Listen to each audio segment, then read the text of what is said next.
Trump haramzadanın başını kesire fakat biz 100 milyar tümen faize vereceğiz.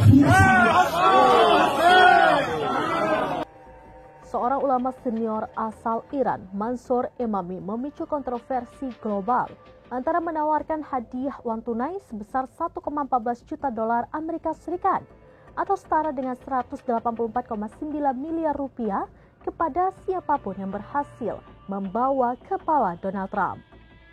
Seorang ulama senior asal Iran, Mansour Emami, memicu kontroversi global lantaran menawarkan hadiah uang tunai sebesar 1,14 juta dolar Amerika Serikat atau setara 184,9 miliar rupiah kepada siapapun yang berhasil membawa kepala Donald Trump.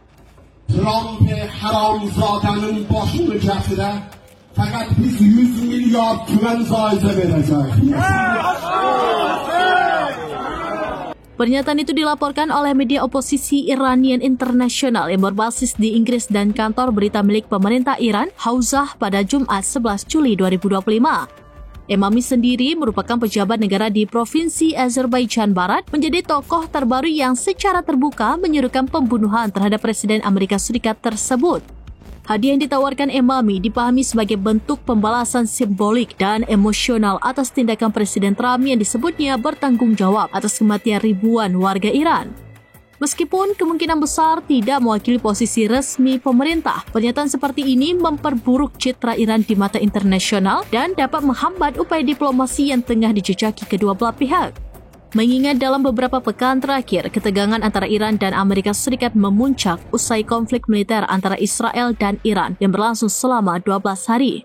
Bahkan selama konflik tersebut, Amerika Serikat di bawah komando Trump ikut melancarkan serangan udara terhadap 3 situs nuklir Iran. Aksi yang disebut Presiden sebagai upaya menghancurkan program nuklir Teheran. Hingga berita ini diturunkan, Kementerian Luar Negeri Iran belum memberikan pernyataan resmi terkait tawaran tersebut. Namun, Presiden Iran Masoud Pezeshkian sebelumnya sempat menanggapi fatwa serupa dari ulama Ayatollah Nasir Makarim Shirazi yang mengatakan bahwa perintah seperti itu tidak terkait dengan pemerintah Iran atau pemimpin tertinggi Ayatollah Ali Khamenei. Sementara itu, komunitas internasional mengecam keras pernyataan Emami. Beberapa lembaga HAM dan pemerintah Barat menyebut tindakan tersebut sebagai seruan kekerasan yang melanggar hukum internasional dan norma diplomasi global. Demikian informasi terkini Syederalun, saksikan terus beragam informasi lainnya. Jangan lupa like dan share seluruh akun serambinews.com. Download Tribun X sekarang, menghadirkan lokal menjadi Indonesia.